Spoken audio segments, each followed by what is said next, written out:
Hello guys, যখনই আপনি investment করতে চান, প্রধান উদ্দেশ্য হলো এর থেকে রিটার্ন পাওয়া।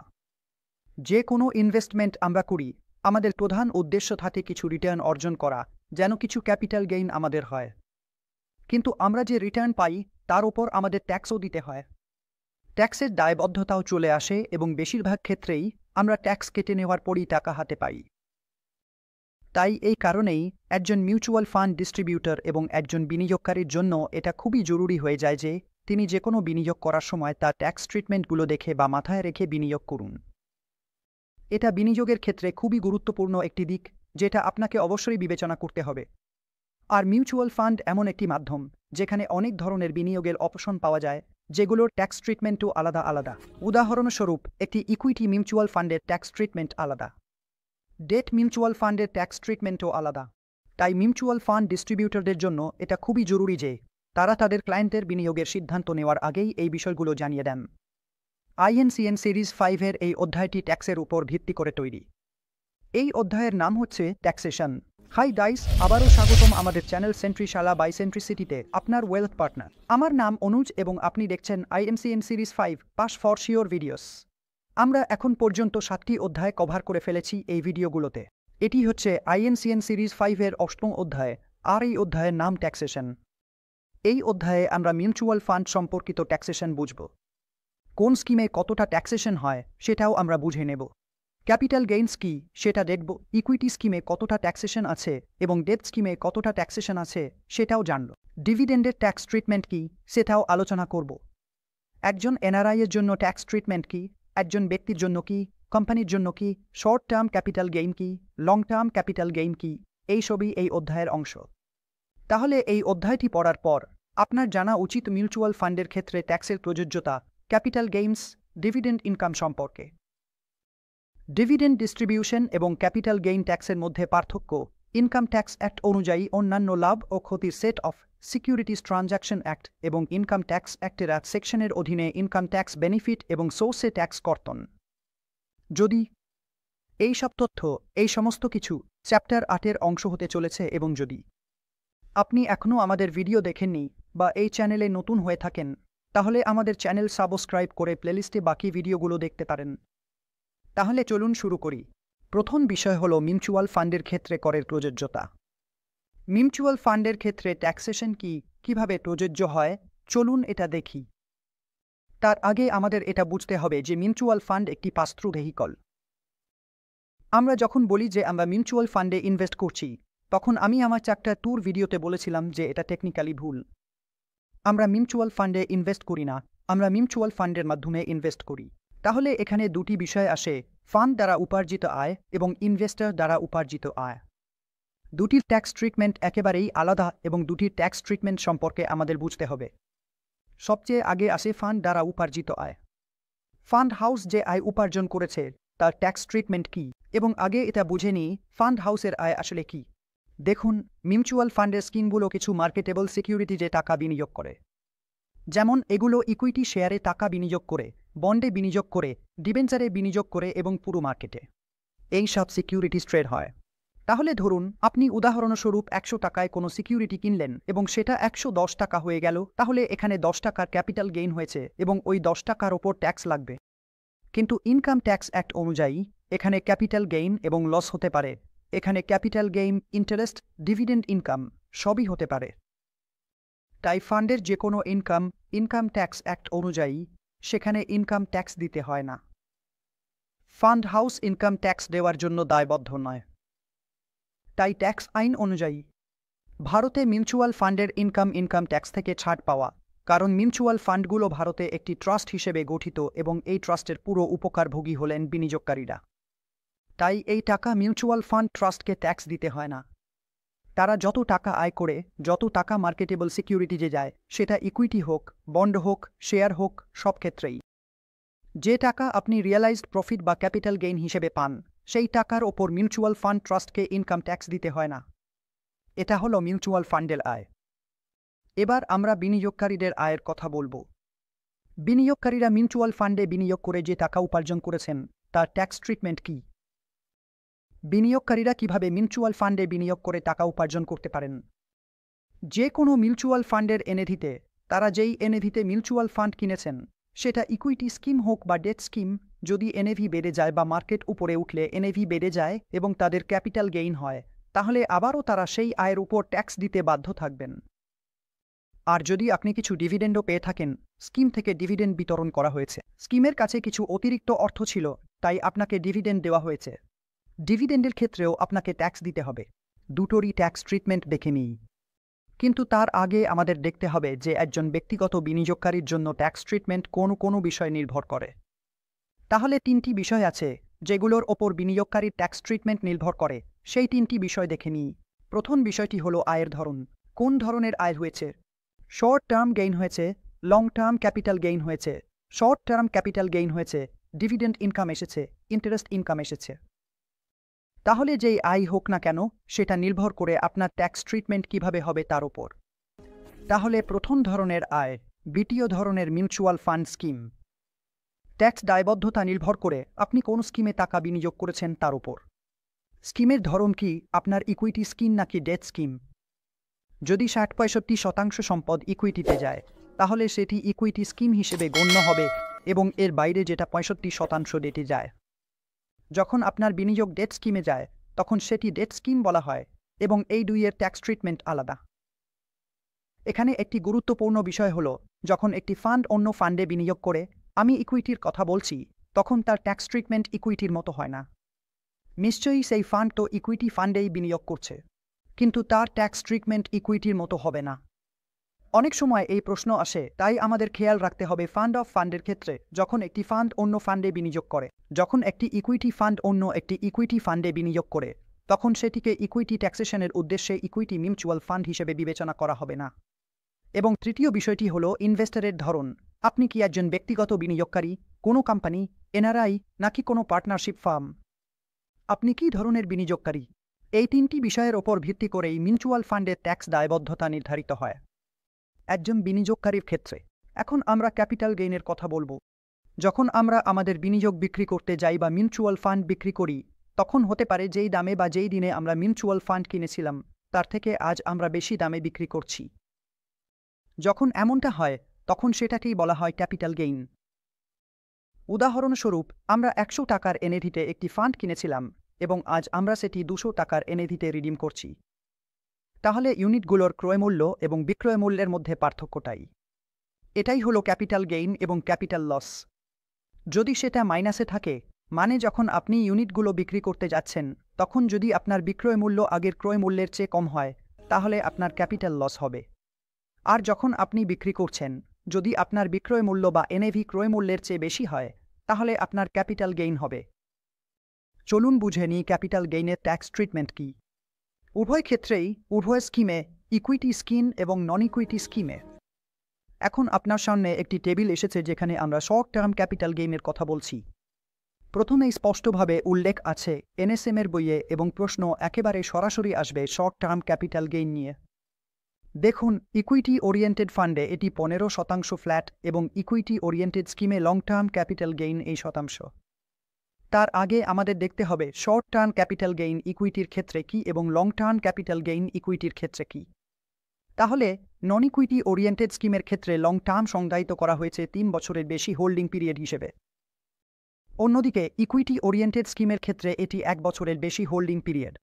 যদি আপনি কোনো ইকুইটি ওরিয়েন্টেড স্কিমে ১ বছরের বেশি সময় ধরে থাকেন বা ১ বছরের বেশি ইনভেস্টেড থাকেন, তাহলে আপনার ট্যাক্স ট্রিটমেন্ট হবে লং টার্ম ক্যাপিটাল গেইনের আওতায়। আর কোনো নন ইকুইটি ওরিয়েন্টেড স্কিমে, অর্থাৎ ডেট স্কিমে, যদি আপনি ৩ বছর বা তার বেশি সময় থাকেন, তাহলে সেটিও লং টার্ম ক্যাপিটাল গেইনের ট্রিটমেন্টে আসবে। তাই এখানে এই পার্থক্যটা বোঝা খুবই জরুরি। ইকুইটি স্কিমের ক্ষেত্রে এবং নন ইকুইটি স্কিম অর্থাৎ ডেট স্কিমের ক্ষেত্রে। চলুন আমরা আমাদের উদাহরণে ফিরে আসি। ইকুইটি ওরিয়েন্টেড স্কিমে শর্ট টার্ম ক্যাপিটাল গেইনস 15% এবং ইকুইটি ওরিয়েন্টেড স্কিমে long term capital gains 10% flat. এখন নন ইকুইটি ওরিয়েন্টেড ফান্ডের কথা বলি। দেখুন, এটি স্বল্পমেয়াদী মূলধন লাভ। মানে আপনি যদি ডেট স্কিম থেকে ৩ বছরের আগে টাকা তুলে নেন, তাহলে তার ট্যাক্স ট্রিটমেন্ট কি? ইনভেস্টরের জন্য মার্জিনাল ট্যাক্স রেট প্রযোজ্য হবে। যে ইনভেস্টরের যেই ট্যাক্স রেট, তার ইনকামের সঙ্গে এটা যোগ হয়ে যাবে এবং ইনকাম ট্যাক্সের স্ল্যাব অনুযায়ী ইনভেস্টরকে সেই টাকা দিতে হবে। এখন বলি, যদি নন ইকুইটি ওরিয়েন্টেড স্কিম বা ডেট স্কিমে হয়, একজন ইনভেস্টর যদি 3 বছরের বেশি সময় ধরে থাকেন, তাহলে টেবিলে আবার লেখা আছে নন ইকুইটি ওরিয়েন্টেড স্কিমের ক্ষেত্রে নন লং টার্ম ক্যাপিটাল গেইনস হওয়া উচিত 20% ইন্ডেক্সেশন বেনিফিট সহ। তাই সেখানে আপনাকে ইন্ডেক্সেশনের সুবিধাও দেওয়া হবে। এটাই ছিল ক্যাপিটাল গেইনের ট্যাক্স ট্রিটমেন্ট, অর্থাৎ ইকুইটি স্কিম এবং ডেট স্কিম দুক্ষেত্রেই। এখানে আরেকটা বোঝার মতো বিষয় আছে, সেটা হলো long term capital gain 1 lakh টাকার ওপরে হলে তবেই লাগবে। 1 লাখ টাকার নিচে যত গেইন আছে সেগুলোর ওপর কোনো ট্যাক্স প্রযোজ্য নয়। তাহলে সরকার স্পষ্টভাবে এনসুকে বলেছে যে মিউচুয়াল ফান্ডের ক্ষেত্রে প্রতি বছরে রিডেম্পশনের সময় যদি কারো ক্যাপিটাল গেইন 1 লাখ টাকার নিচে থাকে, তাহলে তিনি কোনো ট্যাক্স দিতে বাধ্য নন। উদাহরণস্বরূপ, কারো আয় যদি 1,10,000 টাকা হয়, কারো ক্যাপিটাল গেইন যদি 1 লাখ টাকা হয়, তাহলে অতিরিক্ত 10,000 টাকার ওপর তাকে ট্যাক্স দিতে হবে। নিয়ম অনুযায়ী সেটা শর্ট টার্ম হোক বা লং টার্ম, 10,000 টাকার ওপর ট্যাক্স ট্রিটমেন্ট হবে। এখন আমরা ডিভিডেন্ড ইনকামের কথা বলবো। দেখুন, ডিভিডেন্ড ইনকাম আগে ইনভেস্টরের হাতে পুরোপুরি ট্যাক্স ফ্রি ছিল। কিছুদিন আগেও ইনভেস্টরদের যে ডিভিডেন্ড ইনকাম আসতো তা একেবারে ট্যাক্স ফ্রি ছিল। মানে একজন ইনভেস্টর ডিভিডেন্ড পেলে তার উপর কোনো ট্যাক্স দিতে হতো না, সম্পূর্ণ করমুক্ত ছিল। কিন্তু এখন 2020 সালে ফাইন্যান্স মিনিস্ট্রি যে বাজেট পেশ করেছে, তারপর থেকে ডিভিডেন্ডে ট্যাক্স বসেছে। আপনার যত ডিভিডেন্ড ইনকাম আসবে তা আপনার মোট আয়ের সঙ্গে যোগ হয়ে যাবে এবং সেই অনুযায়ী আপনাকে ট্যাক্স দিতে হবে আপনার ট্যাক্স স্ল্যাব অনুযায়ী। ট্যাক্সেশনের পরবর্তী টপিক হচ্ছে মিউচুয়াল ফান্ডে stamp duty. Mutual fund unit কেনার সময় বা কিছু নির্দিষ্ট লেনদেনের সময় স্ট্যাম্প ডিউটি দিতে হয়। স্ট্যাম্প ডিউটি কতটা দিতে হয় সেটা জানা খুবই জরুরি এবং এই বিষয়ে প্রশ্ন 110% আসে। চলুন দেখি স্ট্যাম্প ডিউটি কোন কোন লেনদেনে দিতে হয় এবং কতটা দিতে হয়। 1 জুলাই 2020 থেকে এই নিয়ম কার্যকর হয়েছে। মিউচুয়াল ফান্ড ইউনিট ইস্যু করার সময় যে কোনো ধরনের ক্রয় লেনদেন হোক, সেটা লাম্প সাম ইনভেস্টমেন্ট, এসআইপি, এসটিপি, সুইচিং বা ডিভিডেন্ড রিইনভেস্টমেন্ট, সব ক্ষেত্রেই স্ট্যাম্প ডিউটি দিতে হবে, যা বিনিয়োগকৃত টাকার উপর 0.5% হারে ধার্য হবে। দেখুন, আপনার যে কোনো ধরনের ক্রয় লেনদেন হোক, সেটা এসআইপি, লাম্প সাম, সিস্টেমেটিক ট্রান্সফার প্ল্যান বা সুইচিং, সবই এর আওতায় পড়ে। এগুলো সবই স্ট্যাম্প ডিউটির আওতাভুক্ত। এগুলোর ওপর 0.5% স্ট্যাম্প ডিউটি লাগবে। এটা আমাদের কাছে সম্পূর্ণ তালিকা, যা এনএসএম এর বইতে দেওয়া আছে। স্ট্যাম্প ডিউটি স্কিম সম্পর্কিত লেনদেনের ওপর প্রযোজ্য হবে, যেমন ইনফ্লো পারচেজ ট্রানজ্যাকশন, অতিরিক্ত purchase, dividend reinvestment scheme, investment, systematic investment plan বা systematic transfer plan, income distribution এবং ক্যাপিটাল উইথড্রয়াল, যাকে আমরা ডিভিডেন্ড ট্রান্সফার প্ল্যান বলি। এইসব লেনদেনগুলি যখনই আপনি এই ধরনের লেনদেন করেন, তখনই এর ওপর স্ট্যাম্প ডিউটি বসে। যেমনটা আমি আপনাকে বলেছিলাম, 0.005% অর্থাৎ 0.5% আপনার মোট বিনিয়োগকৃত টাকার ওপর এই স্ট্যাম্প ডিউটি প্রযোজ্য হয়। কোনো বছরে এমনও হতে পারে যে ক্যাপিটাল লস হয়েছে, তাহলে কি আমরা সেই ক্যাপিটাল লস সেট অফ করতে পারি পরবর্তীতে যখন আমরা ক্যাপিটাল গেইনসের ইনকাম ট্যাক্স ফাইল করি? এর সঙ্গেও কিছু নিয়ম জড়িত আছে, সেই নিয়মগুলো আমরা দেখব। পরবর্তী টপিকটাই হলো ইনকাম ট্যাক্স অ্যাক্ট অনুযায়ী ক্যাপিটাল গেইনস ও লস সেট অফ করার নিয়ম কি, সেটা আমরা আপনাদের জানাবো। স্বল্পমেয়াদী বা দীর্ঘমেয়াদী মূলধন ক্ষতি যা অন্য কোনো আয়ের বিপরীতে সেট অফ করা যাবে না, যেমন বেতন। আপনার কোনো ক্যাপিটাল লস থাকলে, সেটা শর্ট টার্ম হোক বা লং টার্ম, সেটা অন্য কোনো ইনকামের হেরে সেট অফ হবে না। শর্ট টার্ম ক্যাপিটাল লস শুধুমাত্র শর্ট টার্ম ক্যাপিটাল গেইন এবং লং টার্ম ক্যাপিটাল গেইনের সাথেই সেট অফ করা যায়, এবং লং টার্ম ক্যাপিটাল লস শুধুমাত্র লং টার্ম ক্যাপিটাল গেইনের সাথেই সেট অফ করা যায়। তাই যখনই আপনি ট্যাক্স ফাইল করবেন, এই বিষয়টা খুবই গুরুত্বপূর্ণ। এটাই নিয়ম ইনকাম ট্যাক্স অ্যাক্টে, যে কিভাবে আপনি আপনার গেইন এবং ক্যাপিটাল গেইন ও লস সেট অফ করতে পারেন। পরবর্তী হলো সিকিউরিটিজ ট্রানজ্যাকশন ট্যাক্স। কিভাবে সিকিউরিটিজ ট্রানজ্যাকশন ট্যাক্স হয় এবং কোন কোন অ্যাসেট ক্লাসে সিকিউরিটিজ ট্রানজ্যাকশন ট্যাক্স বসে, সেটা আমরা দেখব। যখন একজন বিনিয়োগকারী স্টক এক্সচেঞ্জে বা এমসিকে কোনো ইকুইটি ফান্ডের ইউনিট বিক্রি করেন, তখন তাকে সিকিউরিটিজ ট্রানজ্যাকশন ট্যাক্স দিতে হয়। সিকিউরিটিজ ট্রানজ্যাকশন ট্যাক্স কোনো ইকুইটি স্কিমের ইউনিট কেনার সময় প্রযোজ্য নয়। তাই যখন আপনি কোনো ইকুইটি স্কিম কিনছেন, তখন সিকিউরিটিজ ট্রানজ্যাকশন ট্যাক্স প্রযোজ্য নয়।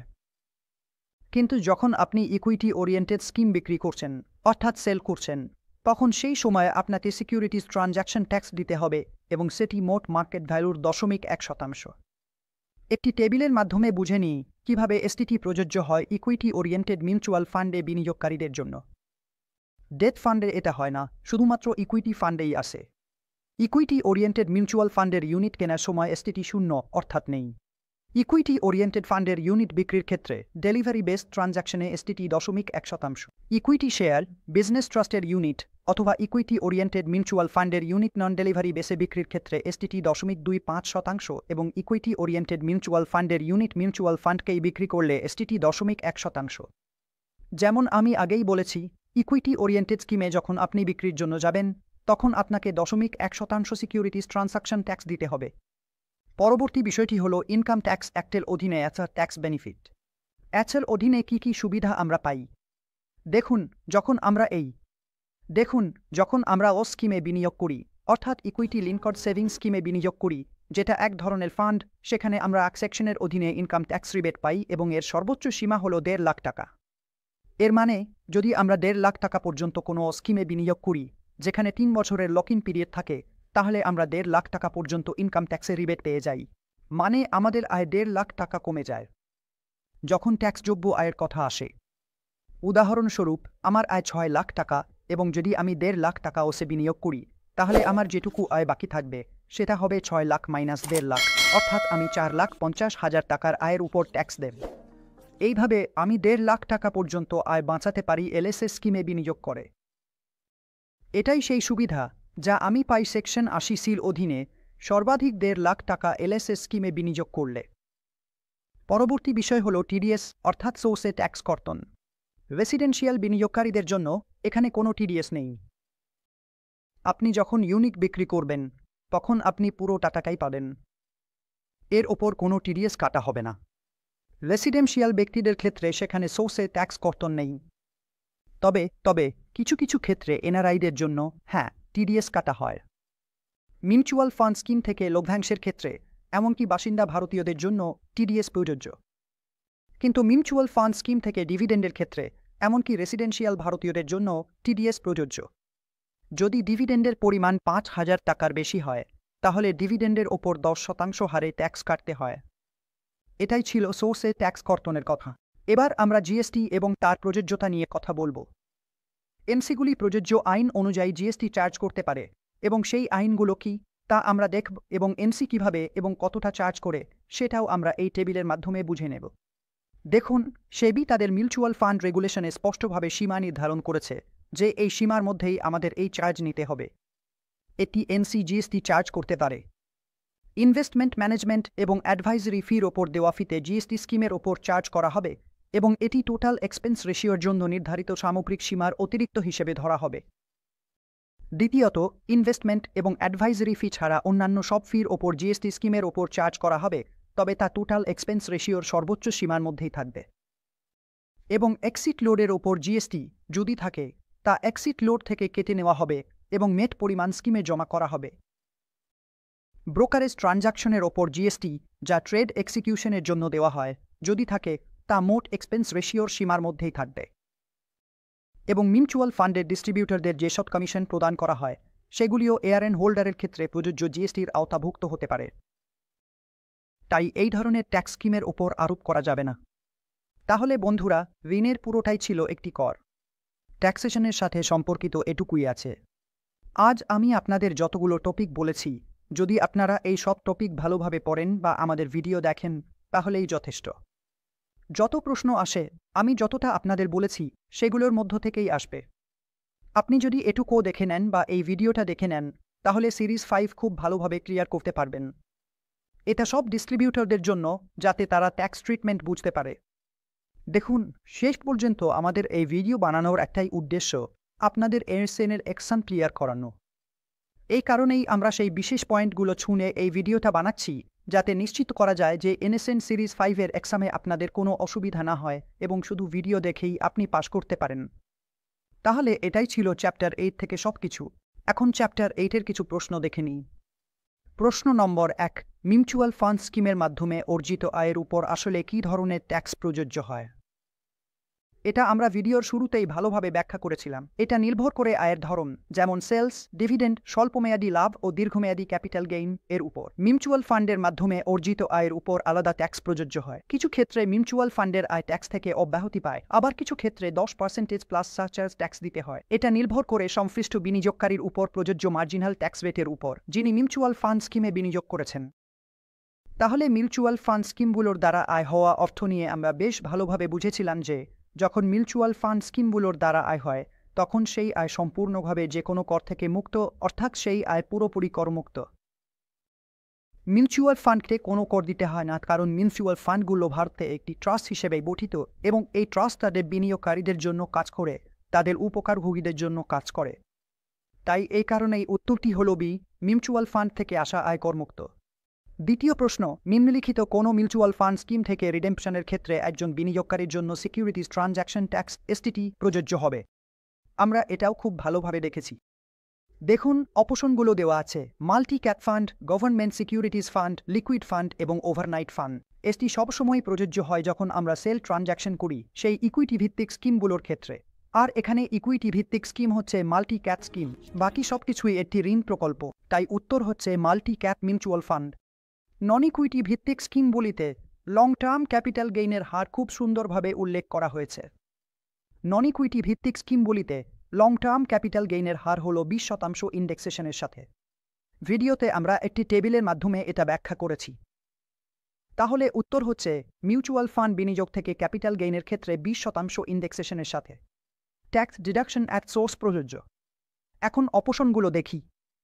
মাইনররা অভিভাবকের মাধ্যমে, নন রেসিডেন্ট ইন্ডিয়ানরা এবং যেসব বিনিয়োগকারী 5 লক্ষ টাকার বেশি বিনিয়োগ করেছেন। মিউচুয়াল ফান্ডের ক্ষেত্রে টিডিএস প্রযোজ্য নয়, তাই উত্তর হচ্ছে বিকল্প বি, নন রেসিডেন্ট ইন্ডিয়ানরা। প্রশ্ন 5, ইনকাম ট্যাক্স একটি শর্ট টার্ম ক্যাপিটাল লসকে লং টার্ম ক্যাপিটাল গেইনের বিপরীতে সেট অফ করার অনুমতি দেয়। বলুন এটি সত্য না মিথ্যা? তাহলে ইনকাম ট্যাক্স আমাদের শর্ট টার্ম ক্যাপিটাল লসকে লং টার্ম ক্যাপিটাল গেইনের বিপরীতে সেট অফ করার অনুমতি দেয়। এই বক্তব্যটি সত্য। হ্যাঁ, ইনকাম ট্যাক্স অ্যাক্ট এটি অনুমতি দেয়, তাই উত্তর হচ্ছে এ, সত্য। ধন্যবাদ সবাইকে ভিডিওতে সঙ্গে থাকার জন্য এবং এই ভিডিওটি শেষ পর্যন্ত দেখার জন্য। এগুলোই ছিল সব প্রশ্ন এবং আমরা আশা করি আজকের ভিডিওটি আপনাদের ভালো লেগেছে। যদি আজকের ভিডিওটি আপনার ভালো লেগে থাকে তাহলে দয়া করে এই ভিডিওটিকে লাইক করুন এবং শেয়ার করুন এবং আমাদের চ্যানেলটি সাবস্ক্রাইব করুন। অনেক ধন্যবাদ।